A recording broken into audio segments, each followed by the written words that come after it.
আসসালামু আলাইকুম রহমতুল্লাহ। আজকে আমরা সারাদিন অনেক পরিশ্রম করলাম। প্রায় সকাল থেকে আমরা শুরু করছি কাজ। প্রতিদিনই বৃষ্টি থাকে টুকটাক, কিন্তু আজকে বৃষ্টি না থাকায় আমরা সকালেই ট্রলি নিয়ে ওই বনগুলো আনতে চলে যাই। তো আমরা যে বনের একটা পুঞ্জি কিনেছিলাম সেটা মূলত আমরা একটা বুড়োর ফোন, বাবার ফোন ছিল। আর সেই বনগুলা ছিল আসলে খুবই ভালো বন, যে দেখতে পারতেছেন যে রোদের মধ্যে আমরা রেখেছি।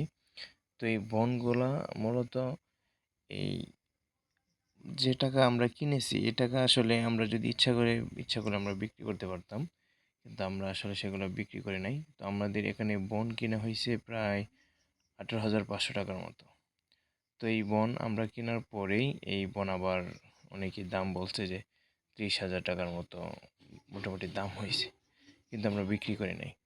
এখন সময় এসে যে বনের একটা সংকট, টুকটাক যারাই গরু টরু রাখে না কেন তাদের যদি আসলে বনের সংকট থাকে তাহলে কিন্তু আসলে সেটা তাদের জন্য খুবই কষ্টকর। আর আমরা বনগুলো এই জন্যই কিনে রাখছি যে যদি পরবর্তীতে কোনো গরু টরু কিনি, যেহেতু কোথাও বনের সংকট, এখন বন পাওয়া যাবে না, এই জন্য আমরা যেহেতু বন পাওয়া গেছে সেজন্য আমরা রেখে দিছি টাকা। বনের তুলনায় টাকা অনেক বেশি, এরপরেও এই সময় এসা এখানে 30,000 টাকার মতো বন আছে। যদি আমরা